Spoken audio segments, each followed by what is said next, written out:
बीवी इबादत गुजार हो तो मियाँ की रोजी में बरकत होती है। और वैसे भी ये महीना तो है ही बरकतों वाला। आ जाऊंगा मैं, मेरी फिक्र ना कर। मेरी कॉल तक सुनने का वक्त नहीं है आपके पास। जाइए किचन में जाइए और जाके पकौड़े तलिए।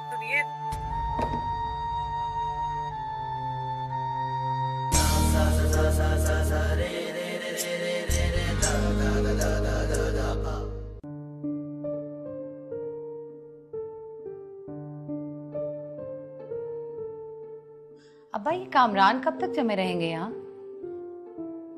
बेटा मैंने तुम्हें बताया है ना कि हम उन्हें नहीं निकाल सकते। आप ही समझाइए इसे। बेटा कामरान मियां हमारा क्या लेते हैं, चुपके से आराम से अपने पोर्चे में रहते हैं बस। नहीं अब्बा, वो मैं ये कह रही थी कि देखिए पहले आपकी जॉब थी, अब तो सारी जिम्मेदारी कमाल पे आ गई है ना। तो अगर वो लोग यहाँ से चले जाएं और हम वो पोर्शन किराए पे दे दें तो कुछ आमदनी हो जाएगी। बेटा ये घर हमारा नहीं है, ये तुम्हारी माँ और तुम्हारी खाला की मुश्तरका जायदाद है। इन दोनों का बराबर का हिस्सा है इसमें। बराबर का हिस्सा क्यों? अब जिस पोर्शन में वो रहते हैं बस वहां की कीमत लगवाएं, पैसे दें और जान छुड़ाएं। अरे बेटा कुछ नहीं करते भी, बहुत पैसों का है वो। और हमारे पास कहाँ से आएगा इतना रुपया? कुछ नहीं होता अम्मी, मैं दे दूंगी पैसे आपको, बस आप उनसे बात कर लें। अरे अस्मा भाभी, आपने ये क्या तकल्लुफ किया? कोई तकल्लुफ नहीं, आज बस जल्दी आ गई थी, सोचा कुछ बना लूं।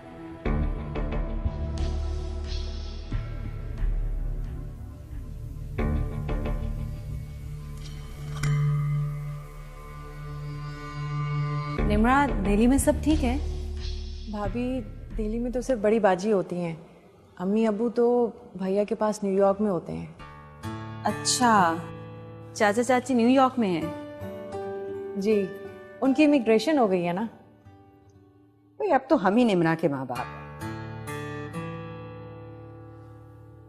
और वैसे भी तुम्हारे खालू कहते हैं बहुएं बेटियां ही होती हैं। खाला जान, मैंने कामरान के अम्मी अबू को तो नहीं देखा, लेकिन आप ही हमारे बुजुर्ग हैं। कामरान का आपके सिवा है ही कौन? भाभी आज आप अकेली हैं तो इफ्तार हमारे साथ करें ना। नहीं निमरा, मुझे जाना होगा। क्यों? अम्मी आप कहें ना। अब देखें ना, कामरान भाई तो ऑफिस में इफ्तार कर रहे हैं। हाँ, आज उनकी मीटिंग है इसलिए तो कह रही हूँ। देखे ना, यहाँ पे माशाल्लाह सभी लोग होंगे और आप अपने घर में अकेले इफ्तार करेंगी, कितना बुरा लगेगा ना। हाँ अस्मा, निमरा ठीक कह रही है। अब तुम यहाँ हो तो यहाँ इफ्तार करके ही जाना।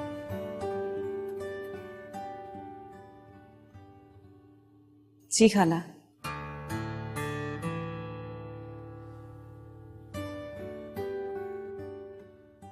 एक तो अस्मा भाभी बेकार की फजूल बातें करती हैं। उस दिन मुझे कह रही थी कि लॉन के डिजाइनर सूट लेना फजूल खर्ची होते हैं। अरे छोड़ो ने, जेब में धेला ना हो ना तो अंगूर खट्टे ही लगते हैं। और अम्मी आपने क्यों रोक लिया उसे?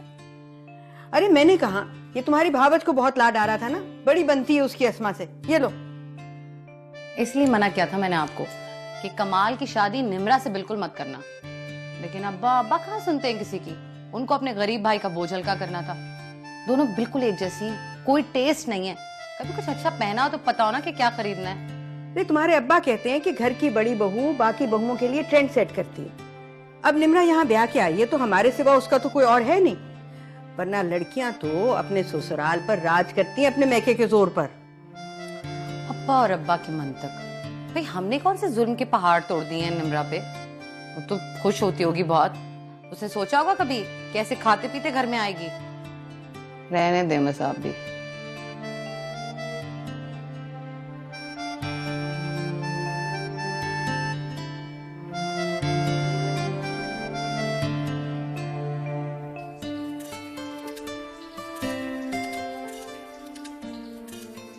आप रोज इतना ही इफ्तार बनाती हैं? जी भाभी। आपका अपना रोजा भी होता है, इतना काम करके आप थक नहीं जाती? बस भाभी, माशाल्लाह तायाबा और बाकी सब भी बहुत शौकीन हैं और सभी रोजेदार हैं। रोजेदारों को इफ्तार करवाना तो सवाब है ना।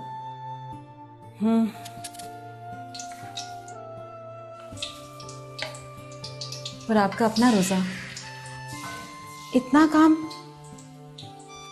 कम से कम कमाल को तो एहसास करना चाहिए। नहीं भाभी, कमाल तो मेरा बहुत ख्याल रखते हैं।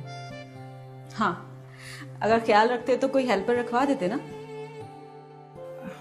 नहीं भाभी, बस वो मैं तो हम अपने घरों में गैरों के हाथ का खाना खाने के आदी नहीं है।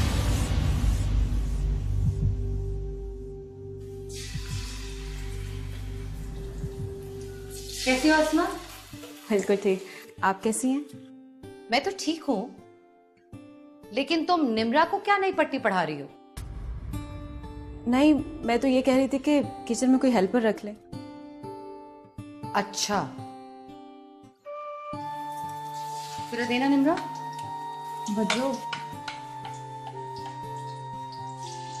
वो दरअसल अस्मा, हमारे खानदान की औरतें और कुछ करे ना करें, किचन का काम खुद ही करती हैं। लेकिन तुम्हें तो कामरान ने बाहर से पसंद किया है ना। खानदान की होती तो खानदानी रस्म और रिवाज भी पता होते।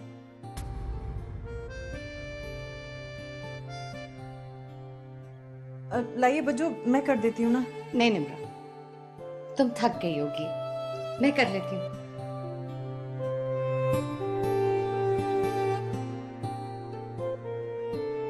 बज्जो दे दीजिए ना।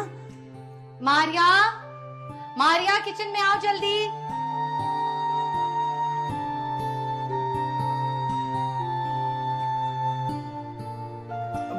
बज्जो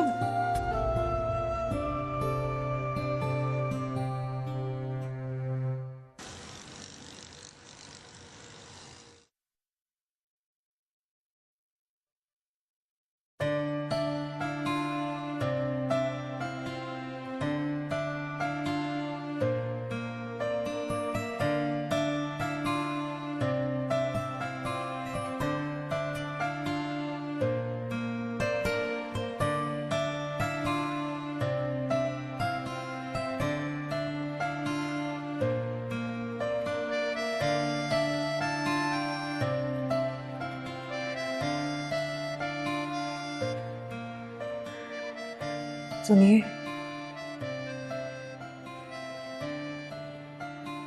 आप कब तक नाराज रहेंगे?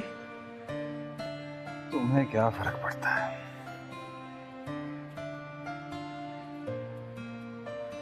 तुम्हें इस बात का एहसास है कि मुझे भी तुम्हारा वक्त चाहिए। मुझे तो ये समझ में नहीं आता कि मैंने तुमसे शादी की क्यों।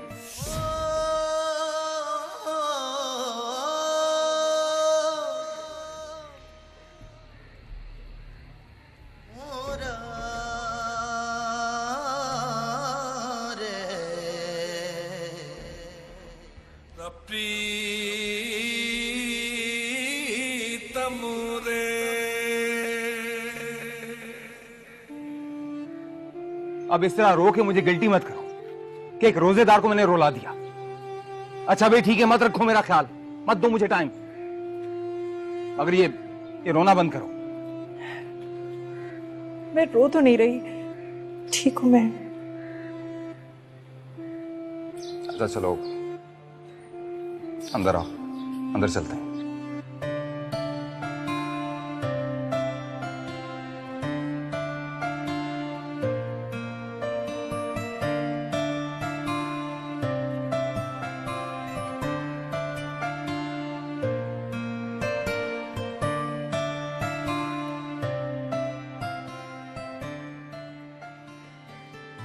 आइए भाभी, आओ जाओ। आप लोग कितना खाते हैं? बेटा, इस तरह टोक नहीं लगाते। तुम भी तो अपने घर में अच्छा सा इफ्तार करती होगी ना? नहीं, मामा तो कुछ नहीं बनाती। अच्छा, तभी हमारे घर का एहतमाम ज्यादा लग रहा है। लो भाई अस्मा, तुम्हारी बेटी ने तो तुम्हारी पोल खोल दी। ऐसा भी कौन सा राज खोल दिया? कामरान को मेरा ऑफिस से घर आकर काम करना बिल्कुल पसंद नहीं। वो मुझे कहते हैं कि वो क्या प्यार हुआ कि तुम मेरे लिए थकती रहो, बल्कि प्यार तो ये है कि मैं तुम्हारी थकन का एहसास करूं।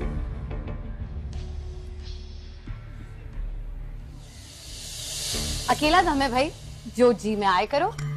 चाहे कामरान को कुछ खिलाओ चाहे ना खिलाओ।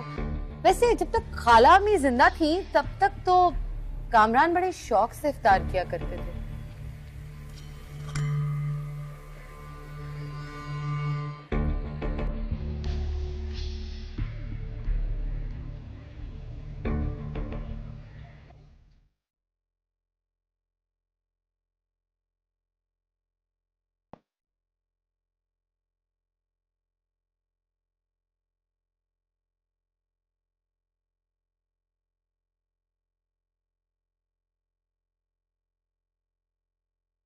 इतनी भूख लग रही थी, मुझे लग रहा था ये जितना कुछ है सब खा जाऊंगा।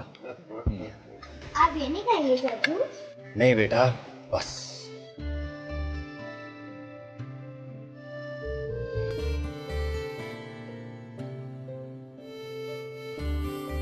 पापा अरे बैठे इफ्तार कर। नहीं नहीं यार, मैं अस्मा को लेने आया हूँ।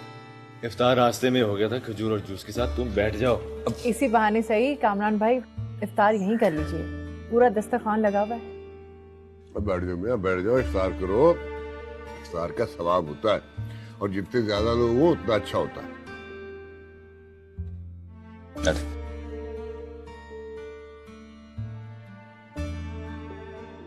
वाह भाई, खाला जान आप भी अम्मी की बहन है।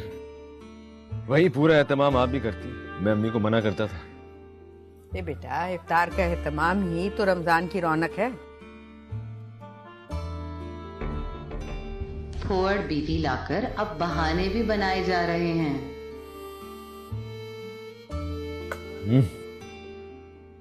अरे वाह, निमरा ने बनाया? जी कामरान भाई। पता है, अस्मा के अलावा और किसी के हाथ का खाना अच्छा नहीं लगता, लेकिन इन छोलों में तो तुम जीत गई। ऐसे छोले हो तो रोज खा सकता हूँ।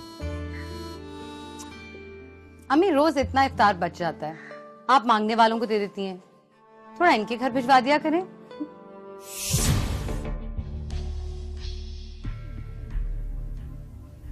क्या मतलब है, रिश्तेदारों का ज्यादा हक होता है, और फिर हर कोई इतना इत्मीनान अफोर्ड थोड़ी कर सकता है।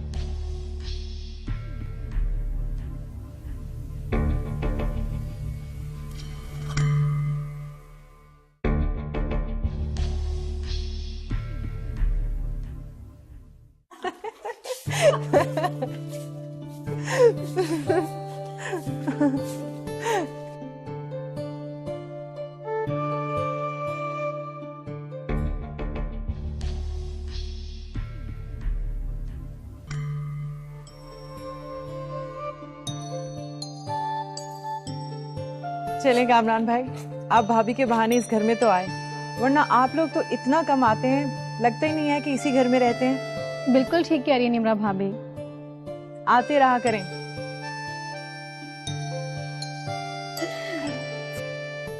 अल्लाह हाफिज। अल्लाह हाफिज। अस्सलाम वालेकुम।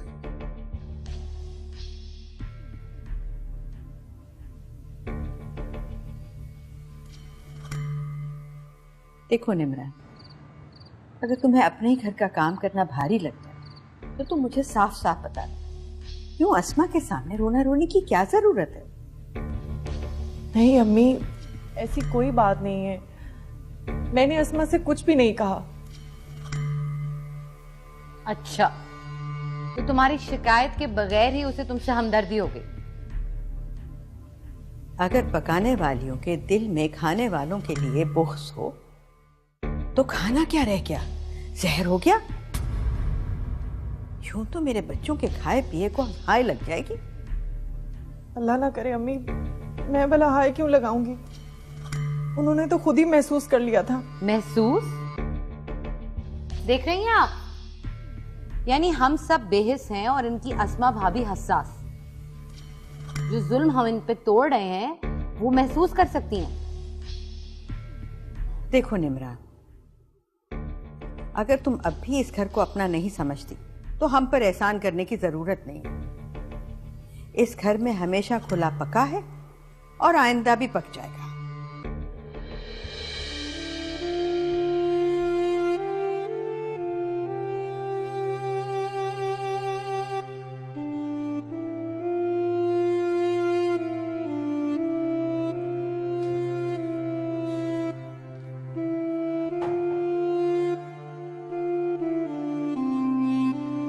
भाभी। जी निहाल। माना आप बड़ी हैं, लेकिन बाज बातें छोटे भी समझा सकते हैं।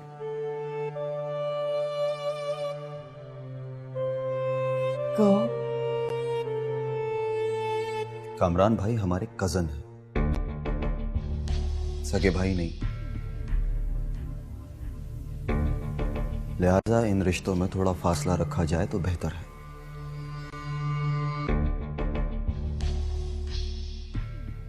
निहाल, मैं समझी नहीं।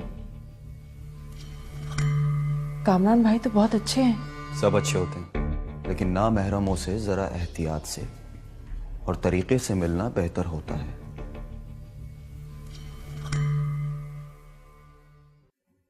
यूं हंसना बोलना छूना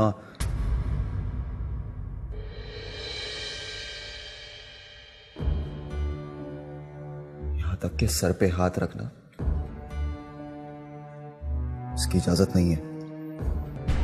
क्या कह रहे हो निहाल? कामरान मेरे भाइयों की तरह है। उसने जो कहना था कह दिया। निहाल तुम जाओ।